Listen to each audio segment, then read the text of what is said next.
আপনাদের একটা বিষয়ের প্রতি দৃষ্টি আকর্ষণ করছি। দুনিয়াতে কেউ কি বলে যে আমরা জিনা ব্যভিচারের প্রসার চাই? বলে নাকি? বলে নাকি? অনৈতিকতার প্রসার চাই? বলে নাকি?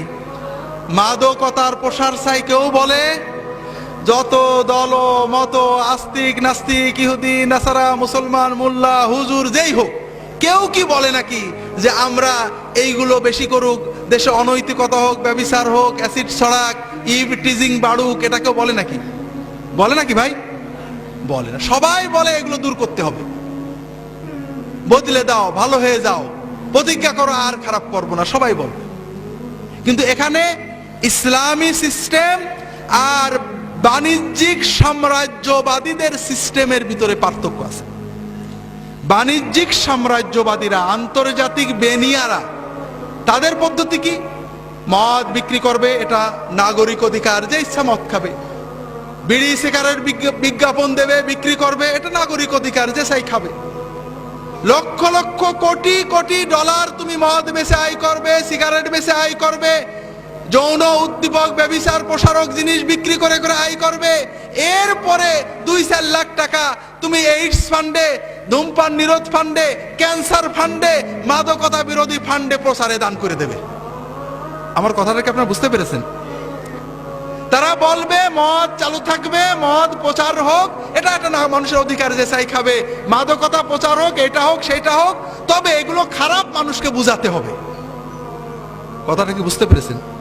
এটা হলো তাদের বাণিজ্যিক স্বার্থে কোটি কোটি মানুষের রক্ত চুষে আয় করছে। খুব ভালো করে বুঝুন, ইসলামের নীতি হলো না, মানুষের অধিকার অবশ্যই আছে, যেটা না করলে মানুষের মৌলিক বিষয় লঙ্ঘিত হয় ওটা হাত দেওয়া যাবে না। কিন্তু মদ না খাইলে কি মানুষের মৌলিক বিষয় লঙ্ঘিত হয় নাকি রে ভাই? বিড়ি না খাইলে কি মানুষের মৌলিক বিষয় লঙ্ঘিত হয় নাকি? ইসলামের কথা, ওদের কথা হলো মেলা চলবে, ছেলে মেয়ে বেহায়া নাচ চলবে, অশ্লীলতা চলবে, কিন্তু বলতে হবে যে তোমরা হেরোইন খাও না, ব্যভিচার করো না, ইভ টিজিং করো না। ছেলে মেয়ে আড্ডা দেবে, অশ্লীল সিনেমা দেখবে, কিন্তু বলতে হবে ইভ টিজিং করো না। ইভ টিজিং বলেন? ইভ টিজিং মানে হলো মেয়েদের উত্তক্ত করা, কোনো মেয়েকে খারাপ বলা।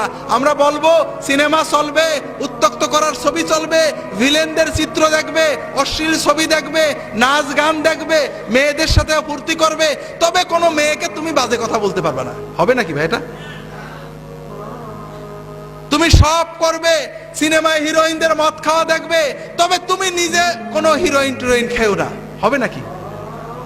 হাজেরিন, ইসলামের নির্দেশ হলো এই সমস্ত বিষয়ের রুট কজকে বন্ধ করা, অর্থাৎ মাদকতা রোধ করো, মদের প্রসার রোধ করো, মদকে নিষিদ্ধ করো, ধূমপানকে নিষিদ্ধ করো, যেটা অশ্লীলতা ছড়ায় এগুলো নিষিদ্ধ করো। সমাজের আমাদের যুবক কিশোরেরা তাদের রক্তের উন্মাদনায়, রক্তের মাদকতায় যেন ওর ভিতরে ঢুকে না পড়ে, কারণ একবার ঢুকে পড়লে বেরিয়ে আসা তাদের জন্য কঠিন হয়ে যাবে। ঠিক না ভাই?